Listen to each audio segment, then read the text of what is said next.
उत्कर्ष आणि स्वागत करते तुमचं आपल्या YouTube चॅनलमध्ये ज्याचं नाव आहे UK1। तर आता वाजले आहे सकाळचे 11:30 पावणे 12 आणि नाश्ता वगैरे झालेला आहे। तर मग चला आज शनिवार आहे तर उद्या रविवार आहे तर उद्या रविवारचं प्रिपरेशन आज शनिवारीच करायचं आहे। तर मग उद्या काहीतरी स्पेशल बनणार आहे नाश्त्यामध्ये। तर ते काय स्पेशल बनणार आहे ते आज मी तुम्हाला सांगते। तर उद्या मस्त असा डोसा बनणार आहे आपल्या घरी। तर त्याचं प्रिपरेशन आजच आपण करून ठेवूया। तर डोसा बनवण्यासाठी डाळ आणि तांदूळ मी आजच भिजत घालणार आहे। तर मग चला ते कसं भिजत घालते काय प्रमाण वगैरे असते तर ते मी तुम्हाला सांगते। तर मग चला तर डोसा बनवण्यासाठी मी इथे हे रेशनचं तांदूळ घेतलं आहे। तर मी हे 3 वाटी किंवा 3 फुलपत्र हे तांदूळ घेणार आहे। तर 3 फुलपत्र तांदूळ घेतल्यावरती मी त्यासाठी 1 फुलपत्र उडदाची डाळ घेणार आहे। तर मी हे दोन्ही पण स्वच्छ धुवून घेणार आहे। तर मग चला हे मी धुवून घेते। तांदूळ स्वच्छ व्यवस्थित धुवून घ्यायचे। आपल्याला जर का कुरकुरीत आणि पांढरा शुभ्र डोसा पाहिजे असेल तर त्यासाठी तांदूळ खूप स्वच्छ धुतले गेले पाहिजे। जोपर्यंत त्या तांदळामधलं ते व्हाईट पाणी निघून जात नाही तोपर्यंत हे तांदूळ 4-5 पाण्याने स्वच्छ असे धुवून घ्यायचे। तर मग चला मी स्वच्छ असे तांदूळ धुवून घेते आणि मग दाखवते तुम्हाला। पाहू शकता मी इथे तांदूळ स्वच्छ पाण्याने धुवून घेतले आहे आणि इथे डाळ पण मी स्वच्छ अशी धुवून घेतलेली आहे। आणि आता मी हे व्यवस्थित असं झाकून ठेवणार आहे आणि मग संध्याकाळी मी हे बारीक करेन। आणि जर का तुम्हाला अजून पांढरे शुभ्र असे डोसे पाहिजे असेल तर त्यासाठी अजून एक पदार्थ मी ॲड करते। याच्यामुळे काय होते डोसे छान असे पांढरे शुभ्र होतात। तर याच्यासाठी मी 1 मूठभर किंवा 4-5 चमचे म्हणा मी पोहे घेतलेले आहे। कारण की पोहे ॲड केल्यावरती छान पांढरा रंग आपल्या डोस्यांना येतो। तर मग चला मी थोडेसे पोहे 1-2 पाण्याने धुवून घेते आणि ते पोहे पण भिजायला घालते। तर मग जास्तीत जास्त तुम्ही 5 ते 7 तास भिजू शकता। तर मग मी हे व्यवस्थित असं भिजून ठेवते आणि उद्या छान असे आपल्याला डोसे खायला भेटणार आहेत। आता दरवेळेसच मीच बनवून तुम्हाला पण कंटाळा आला असेल प्रत्येक वेळेस मीच बनवते हे बघण्यापेक्षा। तर उद्या काहीतरी वेगळं होणार आहे आपल्या घरी। कारण की उद्या मी नाही डोसे बनवणार तर दुसरं कोणतरी बनवणार आहे। तर ते कोण बनवणार आहे ते तुम्ही कमेंटमध्ये गेस करू शकता। आणि जर का नाहीच गेस करता आलं तर उद्या पाहणारच आहोत आपण। उद्या संडे स्पेशलमध्ये छान असे आपल्या घरी डोसे असणार आहेत आणि ते कोण बनवणार आहेत ते सुद्धा तुम्हाला उद्याच कळेल। तर मग चला हे मी व्यवस्थित असं झाकून ठेवते आणि म्हटलं होतं आज आता टाईम आहे दुपारपर्यंत तर थोडंसं फ्रीज आवरून घ्यावं। तर मग चला मी माझं छोटंसं फ्रीज कसं ऑर्गनाईज करते तर एवढीशा फ्रीजमध्ये मी काय काय ठेवते किंवा एवढीचा फ्रीज मला कसं घरामध्ये पुरतो ते मी तुम्हाला आज दाखवणार आहे। तर मग चला पहिले झाकून ठेवते आणि मग आपण फ्रीजकडे जाऊ। हा आहे आपला फ्रीज। तर मग चला आता हा फ्रीज साफ करण्यासाठी मी इथे एक कपडा घेतलेला आहे आणि याच्यामध्ये थोडंसं पाणी घेतलेलं आहे। तर मग चला पहिले आपला फ्रीज पाहूया। छोटूसा फ्रीज आहे आमचा। तर हा लग्नामध्येच घेतलेला म्हणजे भेटलेला मामाने घेतलेला माझ्या। तर हा आहे आमचा छोटूसा फ्रीज। तर तुम्ही पाहू शकता बऱ्याचदा काय होतं फ्रीज बरेच दिवस क्लीन नाही केला तर आपण काय करतो दरवेळेस फक्त वरचंच क्लीन करतो। परंतु काय होतं हे जे प्लास्टिकचं असतं याच्यामध्ये काय होतं खूप घाण साचलेली असते आणि मग त्याच्यामुळे काय होतं जास्त झुरळ वगैरे होतात। तर आज मी तुम्हाला हे क्लीन करून दाखवणार आहे। तर त्यासाठी हा जो रबर असतो तो पहिले इथून असा व्यवस्थितपणे काढून घ्यायचा। हा पूर्ण निघतो रबर। तर हा मी असा पूर्ण रबर व्यवस्थित असा काढून घेते। तुम्ही पाहू शकता कारण की हा रबर जर का बरेच दिवस क्लीन नाही ना केला तर तो असा तेलकट चिकट होत असतो आणि काळा पण पडतो। तर मी हा पूर्ण असा रबर काढून घेते।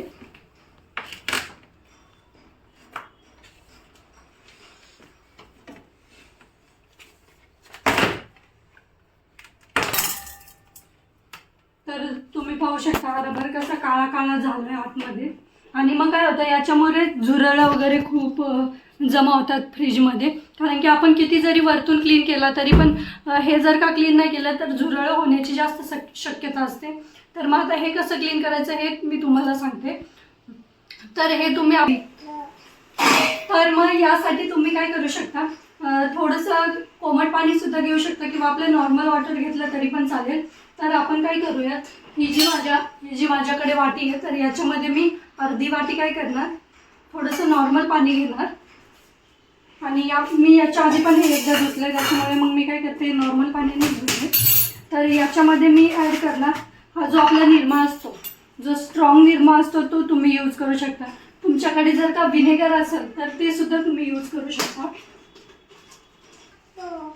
तर मी इथे 3 चमचे निरमा घेतलेला आहे. मी नीट मिक्स करते आणि मी काय करणार, ही जी आपली हा जो आपण प्लास्टिकचा रबर काढलाय फ्रीजचा, तर मी काय करणार थोडासा नॉर्मली ओला करून घेते. तर मी काय करते, पहिले हा जो आपला रबर आहे तो थोडंसं धुवून घेते. आणि आता हा रबर धुतल्यावरती मी हे जे आपण मिश्रण बनवलेलं आहे, तर हे काय करणार, मी हे व्यवस्थित असं ह्या खाचांमध्ये थोडंसं घालून ठेवायचं. तर हे मी असं पूर्ण ह्या रबरला व्यवस्थित लावून घेते चारही बाजूंनी. आणि मग नंतर आपण हे थोडा वेळ असंच ठेवून घासून थोडंसं क्लीन करून घेणार आहोत.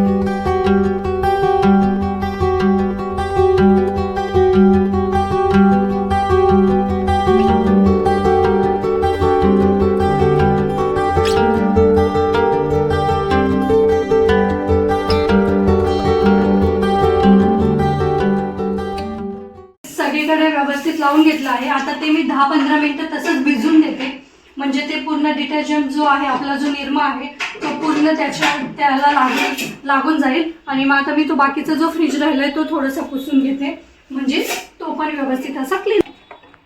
कसं होतं, आपण मसाले वगैरे ठेवतो, मग काय होतं ते सांडतात. कधी कधी आपण गडबडीमध्ये तसेच काढून घेतो, मग ते थोडेफार सांडतच असतात. आणि घरामध्ये लहान मुलं असल्यावर तर काही ना काही चालूच असतं. तर मग माझे मोस्टली काय असतं, सगळे मसाले वगैरे फ्रीजमध्येच असतात. आणि अजून याच्यामध्ये इकडे मुंबईचं वातावरण असं असल्यामुळे खोबरं वगैरे सगळं काय होतं फ्रीजमध्येच ठेवावं लागतं, म्हणजे ते व्यवस्थित होतं. नाही तर मग वरती ठेवलं ना तर त्याला भुरा वगैरे लागण्याची शक्यता असते. शक्यता म्हणजे लागतोच, कारण की मी जेव्हापासून खोबरं फ्रीजमध्ये ठेवायला लागले ना तेव्हापासून खोबरं व्यवस्थित असं असतं आमचं. आणि खजूर, रोजच्या जीवनाची सुरुवात ही 4 खजूरने झाली पाहिजे, म्हणजे काय होतं दिवसभर आपल्याला विकनेस येत नाही. सकाळी 1 ग्लास कोमट पाणी पिल्यानंतर 4 खजूर खाल्ले तर आपल्या बॉडीमध्ये जी दिवसभरामध्ये जी आपल्याला एनर्जी लागते तर ती येते आणि मोस्टली विकनेस कमी येतो. त्याच्यामुळे रोज जीवनामध्ये खजूर हे असलेच पाहिजेत. आणि खजूरमुळे हिमोग्लोबिन वाढण्यास पण मदत होते, त्यामुळे रोज खजूर पाहिजे जीवनात. तर मग चला हे मी व्यवस्थित असं क्लीन करून घेते.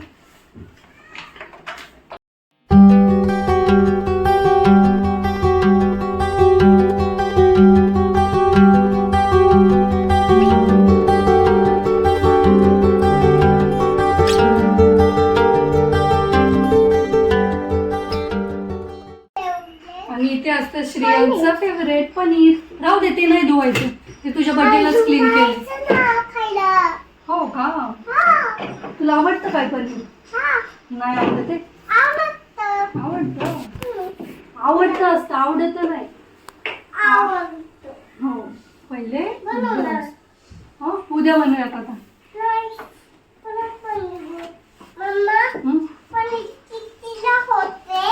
कितीला असतं काय माहिती.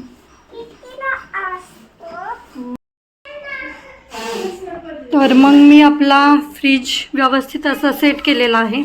मला ज्या वस्तू वरती लागतात मग त्या मी वरतीच ठेवते, म्हणजे काय होतं पटकन सकाळची गडबड असते टिफिनची, मग ह्या पटकन सापडून जातात. तर मग चला आता ते क्लीन करते. 15-20 मिनटं झालेले आहेत. आता ते क्लीन करायचं होतं, पण तुम्ही पाहू शकता श्रेयांची कशी गडबड चालली आहे, त्याला पनीरच खायचं. तर हे पीसेस असे छोटे छोटे कट करून नुसते तुपामध्ये जरी फ्राय करून दिले ना तरी पण श्रेयांश ते आवडीने खातो. तर मग चला मी आज श्रेयांशला तसेच हे पनीरचेच पीस फ्राय करून देते. तर मग चला पॅन हा व्यवस्थित असा गरम झालेला आहे. आता मी याला तूप लावून देतो आणि मग थोडंसं तर तुम्ही पाहू शकता हे व्यवस्थित असे फ्राय झालेले आहे. आता मी याच्यामध्ये नॉर्मली थोडंसं मीठ ॲड करते टेस्ट येण्यासाठी, आणि त्याचबरोबर थोडीशी हळद ॲड करते, कारण की आता वातावरण पाहू शकता अचानक बदलत आहे. त्यामुळे मुलांच्या आहारामध्ये हळदीचं प्रमाण वाढवलं पाहिजे, कारण की हळद ही अँटीसेप्टिक असते रोगप्रतिकारशक्ती वाढवण्यासाठी हेल्प करते. तर मग त्याला हे मी 5 मिनिटं थोडंसं फ्राय करून घेते आणि मग श्रेयांशला नेऊन देते. छान लागतंय का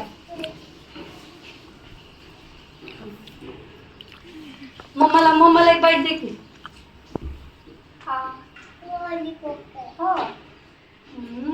यम्मी लागतंय रे. काय पनीर लॉलीपॉप. ओके.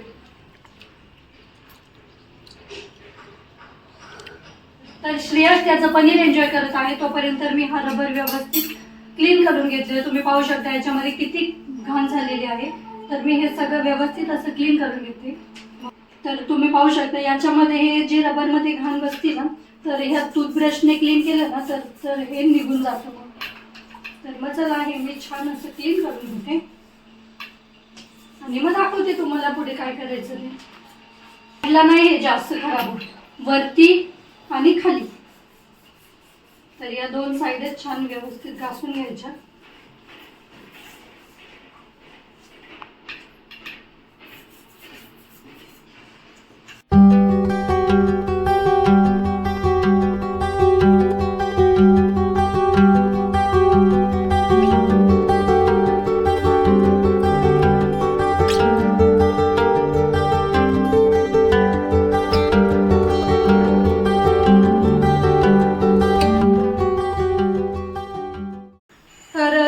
पाहू शकता हा रबर मी व्यवस्थित असं धुवून घेतलेला ते तर तुम्ही पाहिलंच.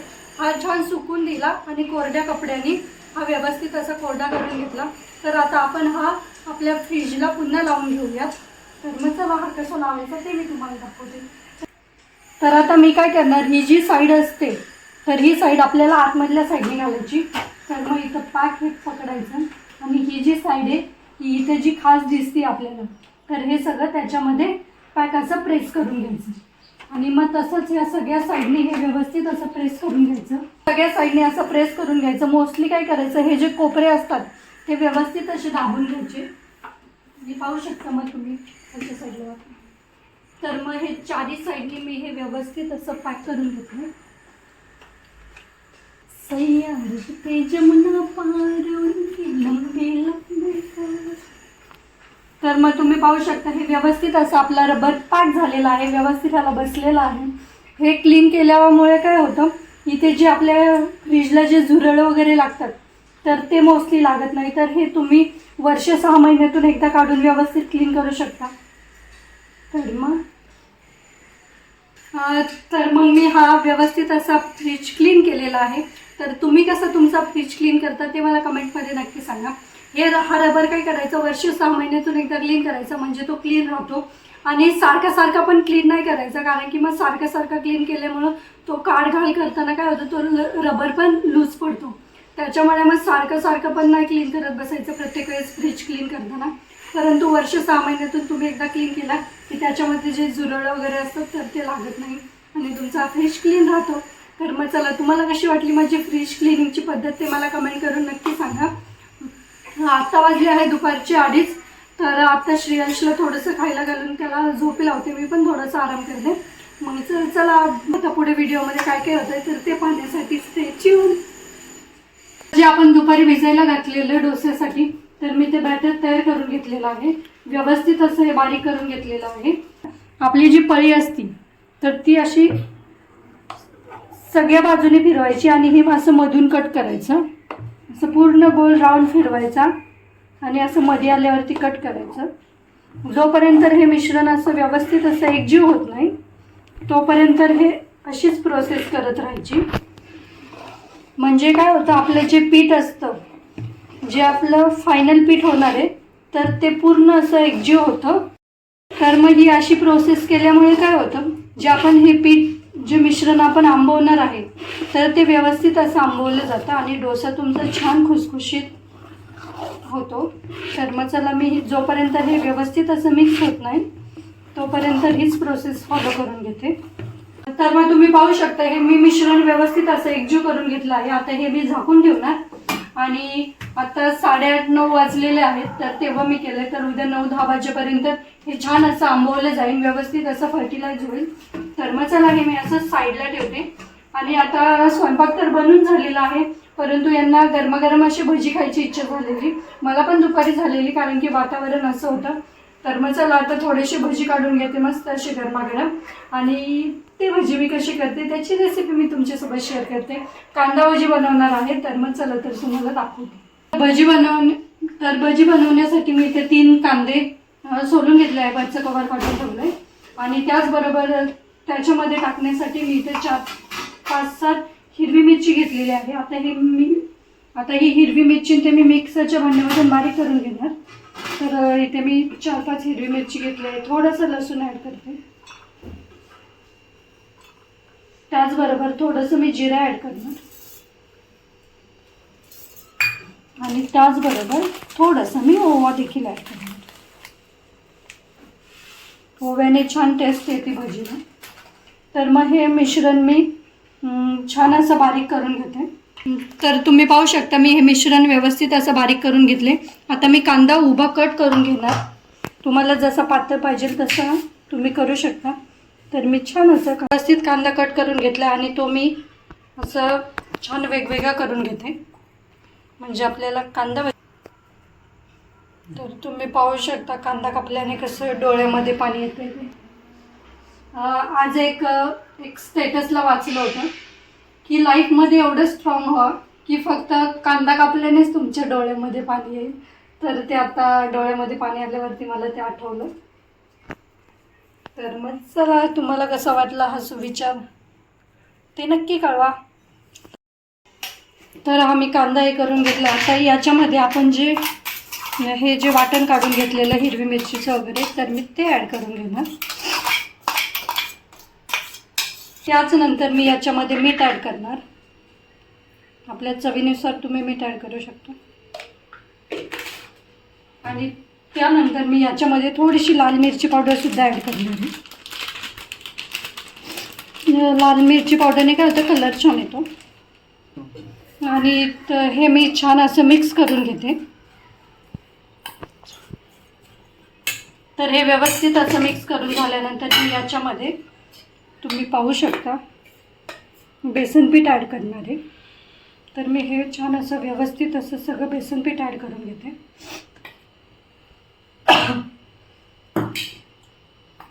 तर जेवढं हे कांद्याला बेसन पीठ लागेल तेवढं करायचं. तर तुम्ही तेवढं ॲड करू शकता.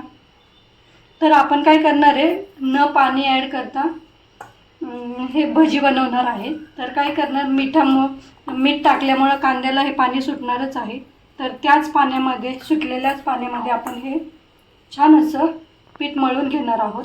तर त्यासाठी हे सगळं मिश्रण व्यवस्थित असं मिक्स केल्यावरती मी हे थोडा वेळ झाकून ठेवते. थोड्या वेळ झाकून ठेवल्यामुळे काय होईल, कांद्याला अजून पाणी सुटेल आणि ते छान असं मिश्रण एकजीव होईल. तर मग चला मी हे मिश्रण थोड्या वेळ असंच झाकून ठेवते, आणि पाहूयात आपण 5-10 मिनिटांनी. बाकीचे प्रिपरेशन करत आहे. इथे कोथिंबीर कट करून घेतली. आता आपण आपलं बॅटर पाहूया. तर तुम्ही पाहू शकता छान असं पाणी सुटलेलं आहे आपल्या बॅटरला. तर आता मी काय करणार, याच्यामध्ये थोडीशी कोथिंबीर ॲड करून घेणार. कोथिंबीर ऑप्शन आहे, तुम्ही नाही केली तरी पण चालेल. आणि हे जास्त वेळ पण नाही ठेवायचं, कारण की मग काय होतं, जास्तच पाणी जेवढं सुटत राहील तेवढं हे बॅटर पातळ होत जाईल. तर आपल्याला जास्त पण पातळ बॅटर नको आहे. एवढं थोडंसं सोडा घेतलं हातावरती, तो मी ॲड करते. सोडा पण ऑप्शन आहे, कांदा भजी असल्यामुळे क्रंची होतातच. तर तुम्ही सोडा ॲड नाही केलं तरी पण चालू शकतो. आणि जर का तुम्हाला अजून क्रिस्पीज पाहिजे असतील तर तुम्ही याच्यामध्ये तांदळाचं पीठ किंवा मग आपला कॉर्नफ्लॉवरसुद्धा ॲड करू शकता. परंतु एवढं काय ॲड करायची गरज नाही. याच्याने छान असे क्रिस्पी भजी होऊन जातात. तर आपलं तेल छान गरम झालेलं आहे. आता मी थोडासा पाण्यामध्ये हात बुडवते. तर मग मी हे असे भजी पूर्ण कढईमध्ये सोडून घेणार.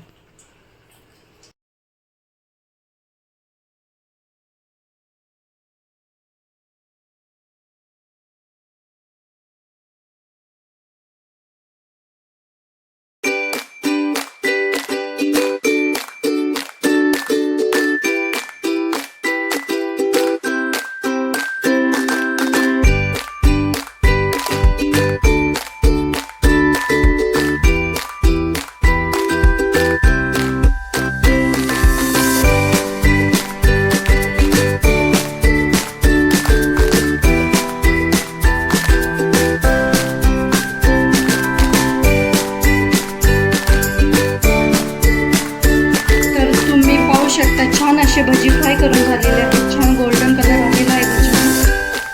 आणि आता हे मी एका ह्याच्यामध्ये काढून घेते. तर मी या भज्यांमधलं सगळं तेल काढून घेते. आणि तुम्हाला ती ट्रिक जर का माहिती असेल की कोणता पण पदार्थ तळल्यावरती त्याच्यामध्ये जास्त तेल नसेल राहून द्यायचं, तर तेलामध्ये तुम्ही 1 चिमूटभर मीठ ॲड करू शकता. त्याच्याने काय होतं की जर का आपण कोणता पण पदार्थ फ्राय करत असलो तर तो पदार्थ जास्त तेल पकडून नाही धरत.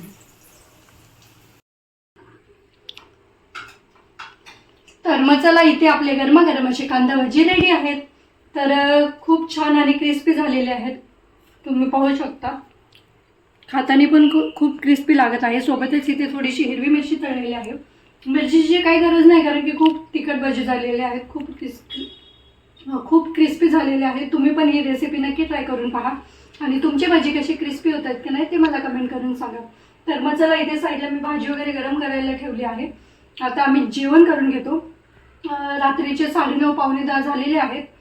तर मग चला, आज Saturday night with bhaji enjoy करतो आम्ही. तर उद्या काहीतरी खास असणार आहे, कारण की उद्या डोसा असणार आहे आणि शेफ कोण असणार आहे ते पाहण्यासाठी उद्याचा व्हिडिओ नक्की पहा. तर मग चला, हा व्हिडिओ मी इथेच एंड करते. तुम्हाला कसा वाटला आजचा व्हिडिओ हे मला कमेंटमध्ये नक्की सांगा. व्हिडिओ आवडल्यास व्हिडिओला लाईक करा, शेअर करा आणि आपल्या चॅनलला सबस्क्राईब करायला विसरू नका. तर भेटूयात आपण लवकरच उद्याच्या नवीन व्हिडिओमध्ये. तोपर्यंत बाय.